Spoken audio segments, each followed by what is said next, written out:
Assalamualaikum warahmatullahi wabarakatuh. Halo semuanya, salam sejahtera untuk kita semua. Shalom, nama budaya, salam kebajikan. Tabiun. Ya pun. Kami di sini perwakilan dari kelompok 10 yang akan mempresentasikan tentang rujukan dan daftar pustaka. Sebelumnya izinkan kami untuk memperkenalkan diri. Perkenalkan, nama saya Fadila Aulia Muharram selaku moderator. Saya Nabila Aulia Aiman sebagai pemateri. Saya Alif Harunisa sebagai pemateri. Saya Devita Rostiana sebagai pemateri. Dan saya Alin Nabila sebagai pemateri. Baik, materi yang pertama akan disampaikan oleh rekan saya, Alia Farunisa. Kepadanya saya persilakan. Terima kasih kepada moderator yang telah memberikan waktunya kepada saya. Di sini saya akan menyampaikan materi yang pertama, yaitu definisi rujukan. Rujukan atau referensi adalah sesuatu yang digunakan untuk memberikan informasi baru atau memperkuat pernyataan yang kita masukkan ke dalam karya tulis ilmiah.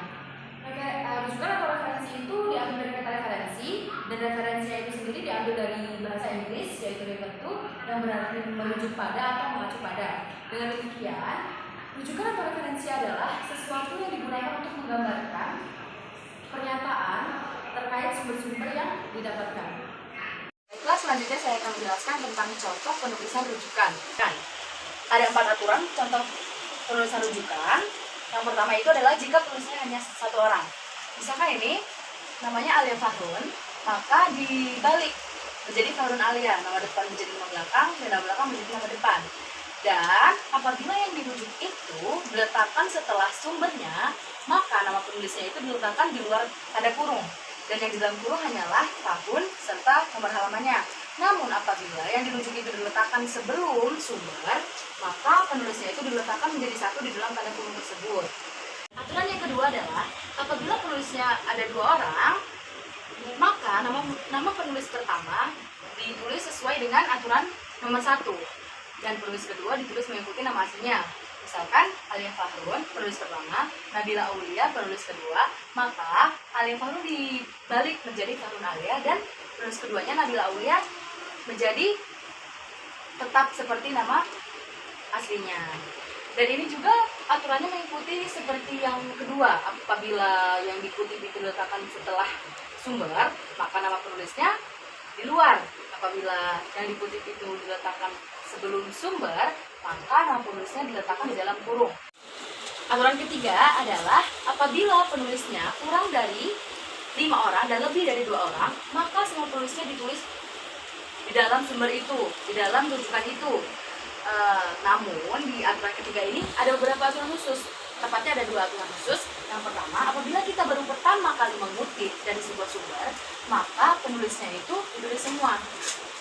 Contoh, Usman, Umar, dan Ali. Ini ditulis semua karena kita baru pertama mengutip dari sumber tersebut. Namun apabila kita sudah mengutip lebih dari 1 kali, 2 kali, 3 kali, dan seterusnya, maka nama Usman ini hanya diikuti dengan at all atau DHK. Kemudian aturan yang keempat atau aturan yang terakhir adalah apabila nama penulisnya tidak ditulis atau tidak disebutkan, maka yang ditulis hanyalah lembaga yang menerbitkan sumber tersebut. Misal, ini adalah yang menerbitkan PT Gramedia Pustaka, maka yang ditulis sumber tersebut dan ditulis di dalam kurung tahun serta halamannya. Sekian penjelasan dari saya kembalikan kepada moderator. Terima kasih. Terima kasih kepada Alia Farunisa. Materi selanjutnya akan dilanjutkan oleh rekan saya, Nabila Aulia Aiman. Padanya saya persilakan. Jadi di sini saya akan menjelaskan materi jenis-jenis rujukan. Jenis rujukan itu dibagi menjadi 2, rujukan langsung dan tidak langsung. Rujukan langsung sendiri itu menggunakan kalimat tanpa ada perubahan di dalamnya, jadi tetap sama dari sumber aslinya. Nah, rujukan langsung dibagi jadi 2 lagi. Yang pertama adalah rujukan langsung panjang.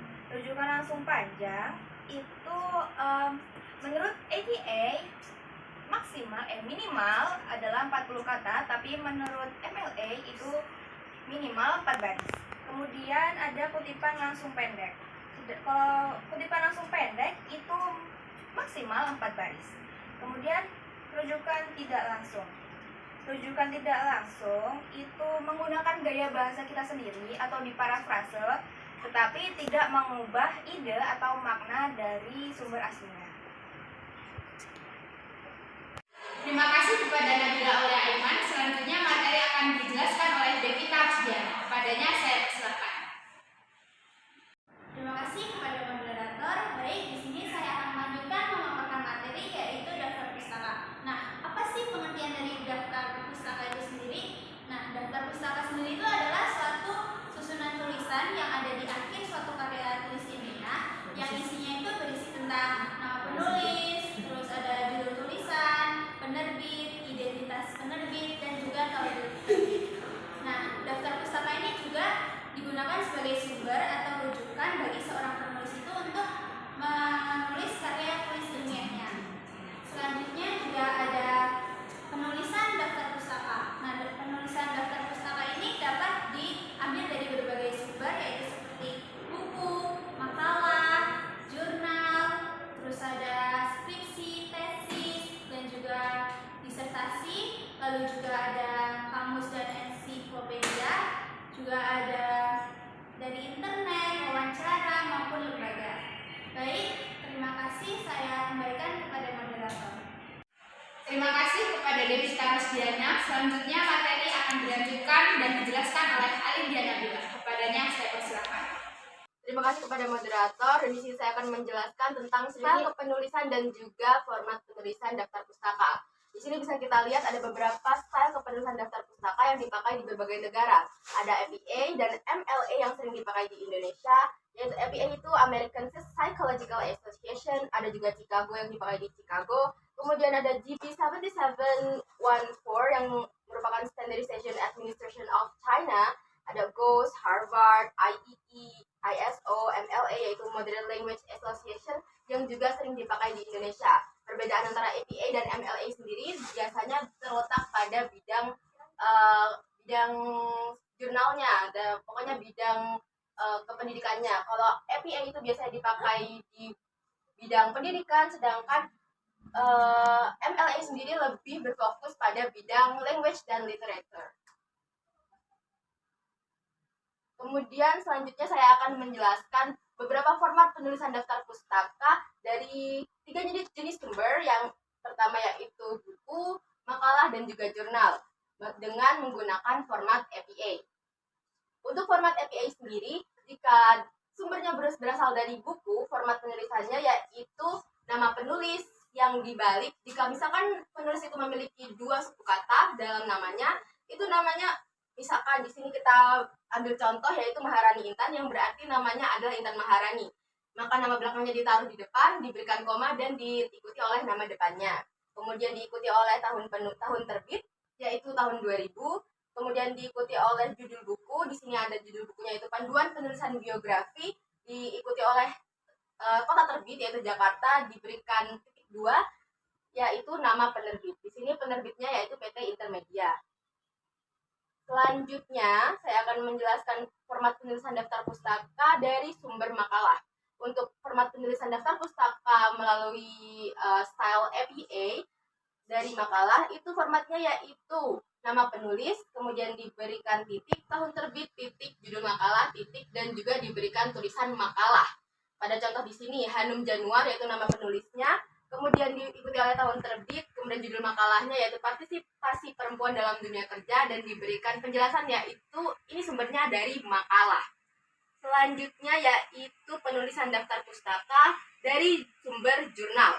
Format penulisannya yaitu nama penulis, kemudian titik, tahun terbit, titik, judul artikel jurnal, titik, nama jurnal, titik, dan volume jurnal.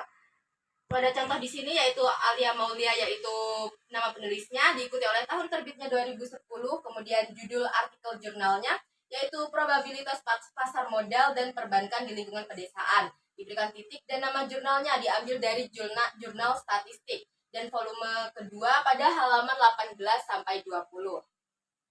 Sekian penjelasan tentang penulisan daftar pustaka dari saya kembalikan ke moderator. Jadi itu tadi adalah penyampaian materi dari kelompok kami. Kesimpulan presentasi pada hari ini adalah rujukan merupakan sesuatu yang digunakan untuk memberikan informasi atau mempertegas suatu karya tulis ilmiah.